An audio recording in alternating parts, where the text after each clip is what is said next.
Well, for more on this, we're joined by Dr. Abdullah Banda Al Atabi. এই বিষয়ে আরও জানার জন্য আমাদের সঙ্গে আছেন ডক্টর আব্দুল্লাহ বান্দা আল ওতাইবি, যিনি কাতার বিশ্ববিদ্যালয়ের আন্তর্জাতিক সম্পর্ক বিভাগের সহকারী অধ্যাপক। ডাক্তার, আমাদের সঙ্গে যোগ দেওয়ার জন্য আপনাকে অনেক ধন্যবাদ। তাহলে পাকিস্তানের মধ্যস্থতার প্রচেষ্টায় যুক্তরাষ্ট্র ও ইরানের মধ্যে কোনো ধরনের বোঝাপড়া তৈরি হওয়ার কতটা সম্ভাবনা আছে, যা শত্রুতার অবসান ঘটাতে পারে? প্রথমত, আমাকে আমন্ত্রণ জানানোর জন্য আপনাদের ধন্যবাদ। আসলে এটা অঞ্চল এবং পুরো বিশ্বের জন্যই এক বিশাল মুহূর্ত। আমরা যেমন দেখছি, কূটনীতি এখন এই অঞ্চলে গড়ে উঠছে।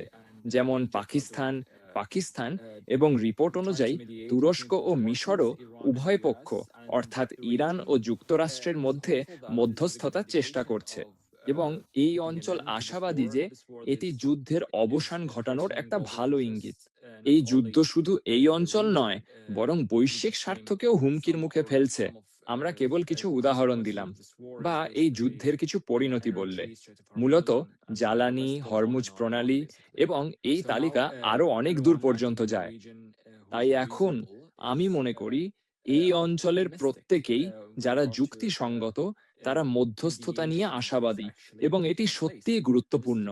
আমরা দেখছি ৩টি দেশ এতে জড়িত হয়েছে এবং আমি মনে করি সবাই এখানে এখানে সব আঞ্চলিক দেশের পক্ষ থেকে মধ্যস্থতার জন্য বড় ধরনের সমর্থন রয়েছে। কারণ যা ঘটছে তা একেবারেই অগ্রহণযোগ্য।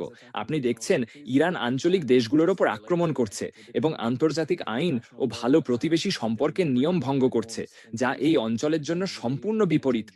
দিনের শেষে আমরা ভৌগোলিক অবস্থান বদলাতে পারি না, আমাদের এটার সঙ্গেই মানিয়ে নিতে হবে। এবং এটা একটা উপলব্ধি যে আলোচনার জন্য এটা খুবই গুরুত্বপূর্ণ। এবং তাই ইরানের পার্লামেন্ট স্পিকার বলেছেন যে ইরানের শত্রুরা একটি অজ্ঞাত আঞ্চলিক দেশের সহায়তায় ইরানের একটি দ্বীপ দখলের পরিকল্পনা করছে, এমন কিছু রিপোর্ট এসেছে। এই রিপোর্টগুলো আসলে কতটা বাস্তব? আসলে এখন পর্যন্ত এগুলো কেবল রিপোর্টই। আমরা জানি না এগুলো নিশ্চিত হয়েছে কিনা। তবে যুদ্ধের সময় এটা বেশ স্বাভাবিক যে দুই পক্ষই নিজেদের এজেন্ডা সামনে আনার জন্য বিভিন্ন ধরনের রিপোর্টিং করে, যাতে তাদের বর্ণনায় কি হুমকি, কি বিপদ আর কি ঝুঁকিতে আছে এসব বিষয় তুলে ধরা হয়। তাই মূলত এখন পর্যন্ত এগুলো কেবল রিপোর্টই। আমরা যে বিষয়ে বিশ্বাস করি এবং এই মুহূর্তে যেটা নিয়ে মন্তব্য করতে পারি, সেটা হলো উত্তেজনা প্রশমিত করা। এটাই সবচেয়ে গুরুত্বপূর্ণ বিষয়। কারণ এই অঞ্চলে আরো উত্তেজনা বাড়লে সেটা কারোরই উপকারে আসবে না। আসলে এতে আরো বেশি বৈশ্বিক স্বার্থ ঝুঁকির মুখে পড়ছে। এতে অঞ্চলে আরো বেশি উত্তেজনা তৈরি হচ্ছে, আর এটা কারোরই উপকারে আসছে না। আসলে এতে অঞ্চলটিকে আরো বেশি বিশৃঙ্খলা ও অরাজক অবস্থার দিকে ঠেলে দিচ্ছে। আর ওয়াশিংটনের দাবিগুলো, যেমন ইরানের পারমাণবিক কর্মসূচি বন্ধ করা এবং ক্ষেপণাস্ত্র সক্ষমতা সীমিত করা, বাস্তবে যুদ্ধবিরতি অর্জনের জন্য কতটা বাস্তবসম্মত? এখন পর্যন্ত আমরা দেখেছি আমেরিকার প্রেসিডেন্ট মিস্টার ট্রাম্প গত জুনে এবং এই যুদ্ধের সময়ও ইরানের পারমাণবিক সক্ষমতা ধ্বংস করার কথা বলেছেন। তিনি তিনি তিনি তিনি এটাই বলেছেন। এটা গুরুত্বপূর্ণ। মনে হচ্ছে আমেরিকার এই অঞ্চলে জড়িত থাকার অন্যতম লক্ষ্য হলো ইরানের পারমাণবিক সক্ষমতাকে পুরোপুরি দৃশ্যপট থেকে সরিয়ে ফেলা এবং মূলত একটি অপারমাণবিক ইরান গড়ে তোলার জন্য চাপ সৃষ্টি করা। এটাই মূল বিষয়। আমাদের মনে রাখতে হবে, আমাদের এই অঞ্চলে পারমাণবিক সক্ষমতার কোনো প্রয়োজন নেই, এটা নিশ্চিত। অর্থাৎ দিনের শেষে এটা অঞ্চলের স্থিতিশীলতার জন্য ভালো।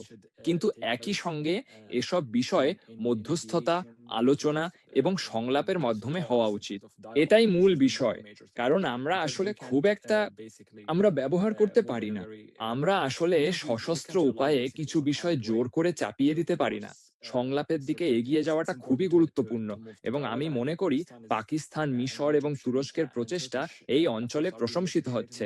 কারণ তারা আরো কূটনৈতিক প্রচেষ্টার জন্য চাপ দিচ্ছে যখন আমরা আলোচনার জন্য অপেক্ষা করছি। এবং আশা করি, আমার মনে হয় আমরা এই অঞ্চলে খুবই আশাবাদী যে শেষ পর্যন্ত এগুলো ফলপ্রসূ হবে। স্যার, ধন্যবাদ ও কৃতজ্ঞতা।